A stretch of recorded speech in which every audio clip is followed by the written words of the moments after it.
Did you know that there are 3 ways to get better at golf? Take lessons, practice consistently, or start to cheat. So watch this video and hopefully we'll keep you away from that third option.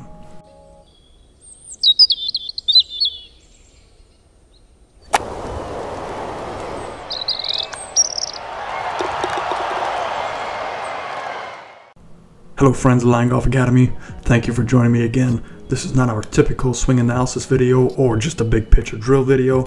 This is just coming from a few questions I've had about how to be a better student, so I figured let's make a video on it. I think it's a great subject just to give you some ideas on how to become a better student. So let's get with number 1. So number 1 is setting short-term goals and long-term goals, and let's just keep this, it's realistic short-term goals and realistic long-term goals. I say realistic because sometimes we have these lofty goals and we set ourselves up for failure right away. So if you only play a few times a week and you're looking to, reduce your handicap by half, it depends on what your starting handicap is. If it's a 30 and we want to get down to 15, that's plausible. We can do that, but we have to set up short-term goals. But if you want to go from a 30 handicapper to a scratch golfer in 6 months, that's probably not going to happen. I'm not saying it won't happen. There are some people that can get it done, but it really takes a lot of communication between the golf pro and the student. So if you do have a golf pro that you go to, that's really good. Keep doing that. Build it into your budget to go at least once a month. Some people like to go once a week. Just depends on how much you can afford and also the time you have to do it. I know some of us, like myself, have families we have to take care of.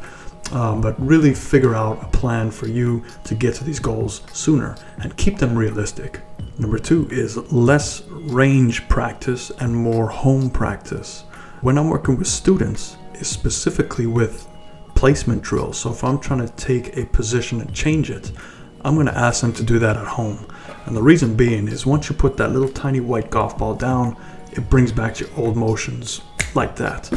It's like a magic trick. The golf ball just pulls your old motions out, whether you think you're doing them or not. If I take a video of somebody that feels like they're doing my motions I'm trying to help them out with, and we prepare them up side by side, you can barely tell the difference. But as soon as I take that golf club away, as soon as I take the golf ball away, and I video them doing it the way I would like to see them, you can clearly tell the difference.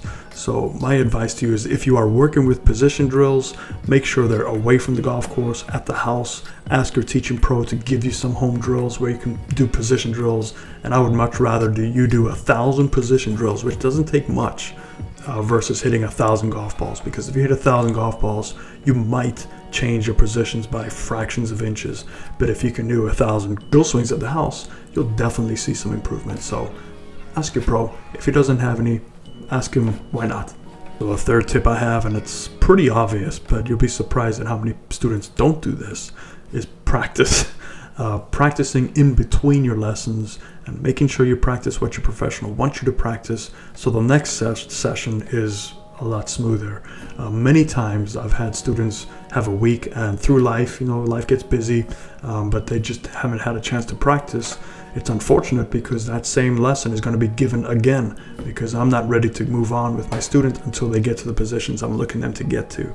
It's like just building a ladder. We need one rung and another rung, and you just can't stop skipping ladders. It just doesn't make sense to me. Excuse me, skipping rungs. So if you are given an assignment to practice, please practice it religiously and get ready for your next session, because that's really how you promote yourself through this game and this journey of change. It's basically like going to a doctor and saying, "Doctor, I have a headache," and the doctor says, "Take this Advil, I'll see you next week, hopefully the headache's gone." And you go and see your doctor again, the doctor says, "Hey, how's that headache?"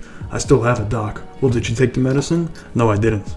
Well, there you go. So just remember, we're not magicians. We don't have power to change anything. We just have knowledge, and we try and transfer that knowledge to you in an efficient way so you can go home and practice it correctly. And that's the relationship that's formed between a student and a teacher. So make sure you practice. So quantity over quality or quality over quantity. It really depends on what you're practicing. If I am working with somebody on their 5-foot putts, I'm going to have them do quantity because that's more of a robotic motion where they can just feel that a lot quicker. But if I'm having somebody change their swing plane, that's more quality. I do not want them hitting hundreds of golf balls to change a swing plane. I want them to hit as few golf balls as possible and very slow so they can feel the change. So just be careful. If you find yourself hitting a lot of golf balls, The problem with that is you can become into a good routine where you can actually hit the ball from anywhere because your timing is improved because you hit many golf balls within a set few minutes. But if you go on the golf course and you can't hit many golf balls in a set few minutes, you're stuck with one swing, one ball strike every 5 or 6 or 7 minutes, depending on how fast you're playing. That's where timing plays an issue. So if your positions aren't correct, that's where you have your dispersions. So just be careful. Don't become a range rat. Just nibble on the cheese every now and then. That was horrible. I'm sorry, but hopefully you understand. Final one, and this is a big one. And I cannot tell you how many golf operations I've been involved with and how many times I've seen the driving range packed. So much so that it's one person deep, two people deep waiting to hit golf balls because there's no stalls away. And I look over the putting green, the chipping green, and it's a ghost town. You can go do cartwheels there, you can go bowl. I mean, there's nobody there. And when 40 to 60% of the game comes from 50 yards and in, I would highly suggest you guys start practicing your short game, because that is where you make your money. That's where you score. If you have a beautiful swing but a horrible short game, it doesn't really matter. But if you have a weird swing that you hit the ball a little bit sideways but you have a beautiful short game, guess what? You can play pretty good golf. You can play competitive golf. Short game is the biggest equalizer on this planet. And to give you an example, I can go play the top 10 golfers in the world right now on a full golf course, and they will all beat me like a drum every single time. I probably have no chance unless I start breaking some legs. But if I go in the short game, I might have a chance because I'm a fairly good short game artist, I like to call myself. I'm a very short game artist, and I like to spend my time there because I know as I'm getting older, my full swing's getting weaker. I gotta make some adjustments. So out of 100 times, I might beat them maybe 5 or 6 times, but at least that shows you that, you know, with correct practice, you can save the game. You can save your game because it is the biggest equalizer in golf. I know that's a short video, guys, but I hope that really starts you thinking about your game and how you can become a better student. Obviously it takes two, so find a good instructor to help you become a better student and hold you accountable, just as you should hold them accountable for keeping you pursuing your dreams. And if you know somebody that is looking for information like this, put them here. Another subject too, if you have any ideas for some videos you want me to answer, maybe a Q&A video, or just, you know, you want me to show you more short game stuff or driver stuff, let me know in the comments. And if you want to submit your video for a swing analysis that we do, the link is in the bottom. Just send me that email with the 2 videos, down the line and front view, and make sure the down the line camera is about 8 to 10 feet behind so I can get a nice clear view of where you're aiming. And hopefully that helps, and I will see you guys in a little bit, and fairways and greens.